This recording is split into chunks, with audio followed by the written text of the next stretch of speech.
Halo teman-teman, balik lagi di channel bimbingan alumni Pekenstan. Udah lama banget aku nggak bikin video.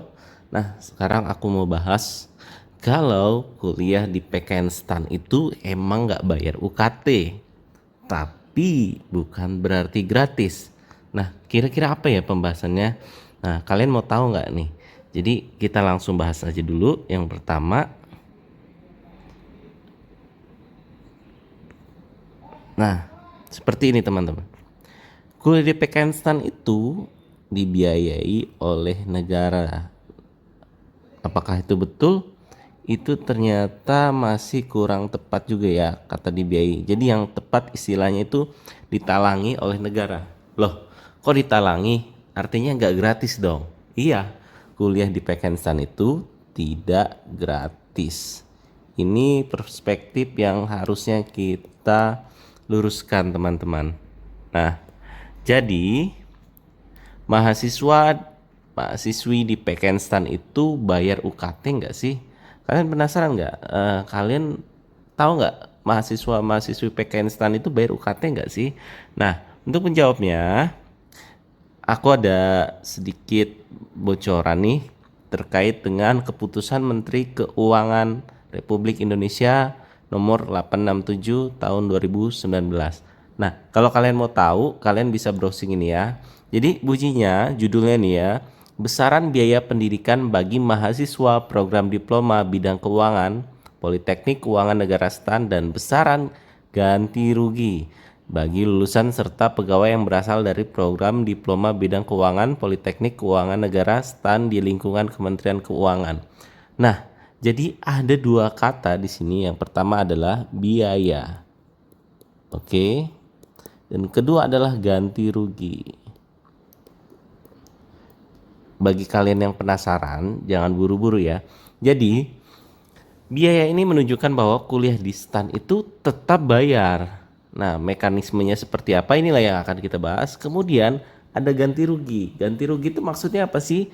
Nah, kalau kalian penasaran, tetap tonton video ini sampai habis.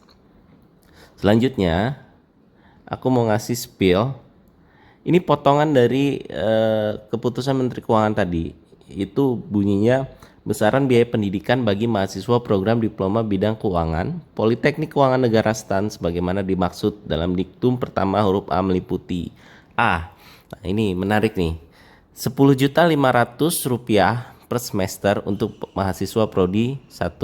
Maksudnya diploma 1 ya. Nah, prodi 1 ini kan 2 semester. Jadi ganti ruginya tinggal kalikan 2 untuk 1 tahun, 21 juta. Nah, karena ganti rugi dia dikali 2, itu aturannya. Jadi 42 juta. Oke. Nah, kita jangan ngomong ganti rugi dulu deh. Kita lanjutin ke untuk biaya prodi 3. Program diploma 3 itu 1 semester 9.600.000. Jadi selama 3 tahun tinggal kalikan 6. Itu biaya kuliahnya ya sampai lulus. Kemudian 10 juta bagi D3 alih program. Maksudnya D3 alih program itu dari D1 kemudian kerja selama berapa tahun, kemudian melanjutkan pendidikan ke D3. Ini biayanya 10 juta per tahun.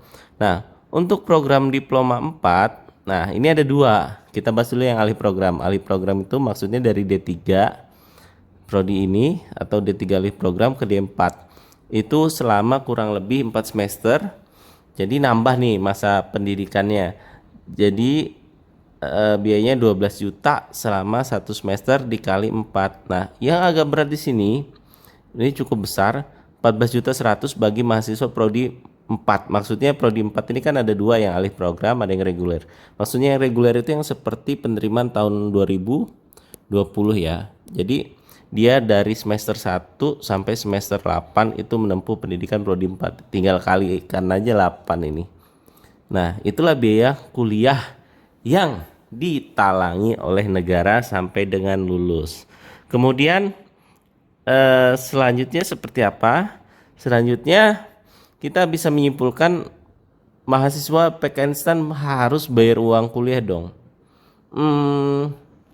Di sini agak abu-abu. Jadi aku mau jelasin, mahasiswa Pekenstan itu harus bayar uang kuliah. Iya, harus bayar. Nah, kalau nggak bayar itu gedung, kemudian fasilitas, apalagi sekarang ada asrama, gaji dosen, itu dibayarnya dari mana dong? Sedangkan Pekensan sebagai lembaga itu harus menjalankan operasional ya, biaya gedung, biaya pegawai, biaya buku, biaya asrama, kemudian biaya perawatan dan lain-lain, itu dibayarnya dari uang tadi yang ditalangi. Kenapa sih istilahnya ditalangi itu? Nah, tadi jawabannya benar dan salah ya. Jadi kita luruskan persepsinya. Jadi selama kuliah, mahasiswa-mahasiswi Pekensan memang tidak dipungut biaya. Kenapa tidak dipungut biaya? Karena biayanya itu langsung dibayarkan oleh pemerintah pusat melalui DIPA ya, istilahnya DIPA. Anggarannya dari Kementerian Keuangan itu langsung dari Kementerian Keuangan ke PKN STAN. Jadi itu tidak lewat mahasiswa lagi, uangnya nggak ada ke mahasiswa. Jadi dari negara langsung dari negara melalui Kementerian Keuangan itu langsung ke PKN STAN untuk biaya pendidikannya. Nah, negara ini menalangi biaya pendidikan bagi kamu ya. Semoga kamu lulus di PKN STAN, menalangi biaya pendidikan mahasiswa-mahasiswi PKN STAN sesuai dengan jenjangnya. Kalau D1 ya selama 1 tahun, D3 selama 3 tahun, D4 ya selama 4 tahun. Itu ditalangi. Kenapa ditalangi? Karena ini harus diganti. Aduh, merah ketemu pink ya. Kemudian, nah ini bagaimana cara mahasiswa-mahasiswi PKN STAN itu mengganti uang yang sudah ditalangi negara. Jadi negara kan ke kampus. Oke. Yang menikmati kan di sini mahasiswa dan mahasiswi. Bagaimana cara dia mengganti ke negara? Itu mengganti uang yang ditalangi negara itu dengan cara menjalani masa ikatan dinas. Masa ikatan dinas itu hitungannya seperti apa sih? Jadi rumusannya 3N plus 1. N ini apa? N adalah masa pendidikan. Oke, kita ambil generalnya aja. Misalkan D1 itu kan 1 tahun. Jadi dia harus mengganti itu selama 4 tahun. Karena 3N plus 1 ya. D1 itu 4 tahun. Kalau D3 itu kan 3 tahun. Dia menggantinya selama 10 tahun. Kemudian D4 ini lebih lama lagi, berarti 4 kali 3 12 itu harus diganti selama 13 tahun. Jadi gimana sih cara mengganti biaya pendidikan yang sudah ditalangi negara? Apakah menggantinya dengan uang selama masa ikatan dinas itu?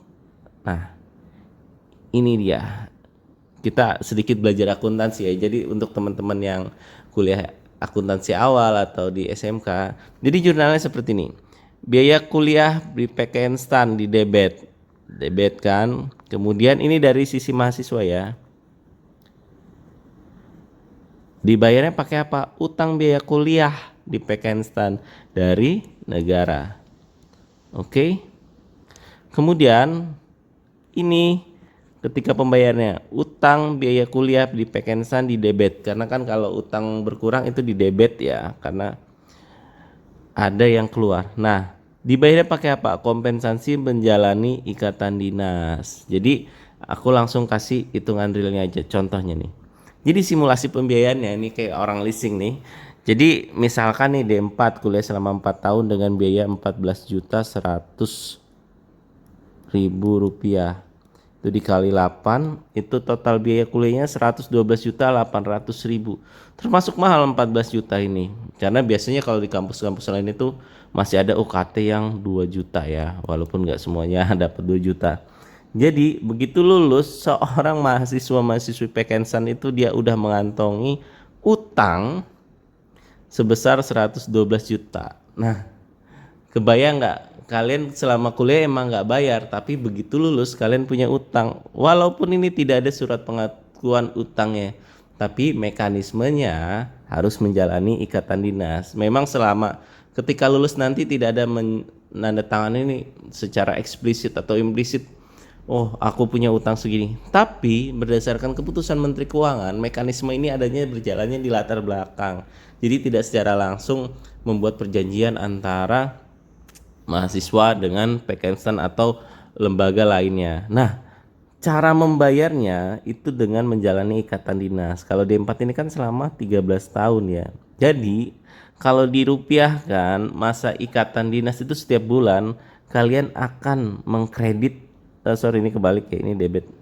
Kalian akan mendebet baki utang ini sebesar 723.000 setiap bulan sampai lunas. Lunasnya itu selama 13 tahun. Jadi 13 kali 12 bulan.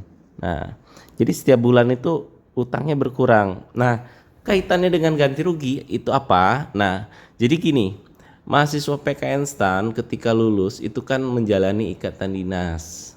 Kata-katanya dapat sih, bisa juga nggak diangkat. Tapi sejauh ini nggak ada yang nggak diangkat karena biaya kuliahnya segini. Masa negara melepaskan uang sebesar ini untuk sumber daya yang sudah terbukti udah dikuliahkan 4 tahun dan tentunya outputnya pun sangat baik. Nah, ganti rugi itu terjadi apabila misalkan nih ketika sudah menjalani ikatan dinas, misalkan belum nyampe 13 tahun, 7 tahun.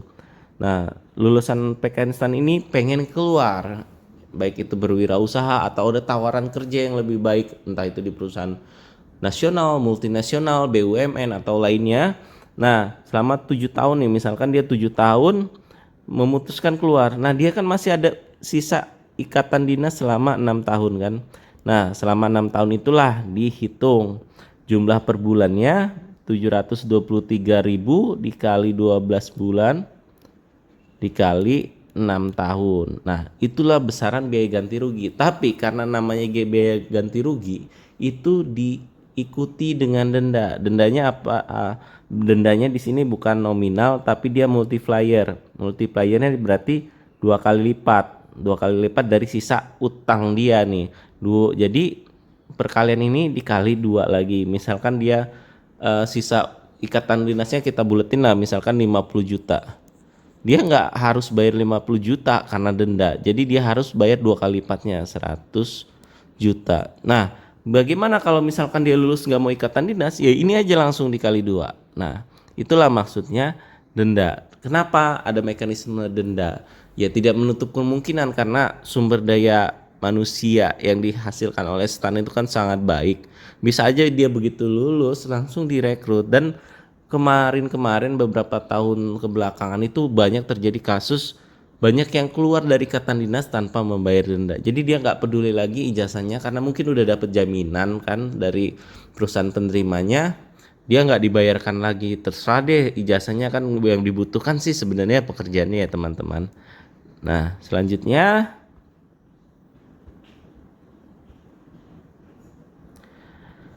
mahasiswa-mahasiswi PKN STAN itu adalah investasi negara. Jadi begitu mulai didudukkan di kampus itu sampai dengan lulus itu semuanya negara sudah berkontribusi dengan menalangi biaya kuliah selama setiap semester selama dia masa pendidikan hingga lulus. Jadi kalau misalkan terjadi DO di tengah jalan itu sangat disayangkan karena DO itu memang tidak membayar ganti rugi. Tapi sejauh yang saya ketahui ya, tapi ketika dia kalau nggak salah ya, ketika dia mengambil transkrip untuk misalkan melanjutkan kuliah di tempat lain itu ada biaya walaupun nggak besar ya, mungkin biaya transkrip aja ya. Mohon dikoreksi di kolom komen kalau saya keliru. Nah, kesimpulannya, jadi jangan nganggap kuliah di PKN STAN itu 100% gratis. Gak ada yang gratis di dunia ini.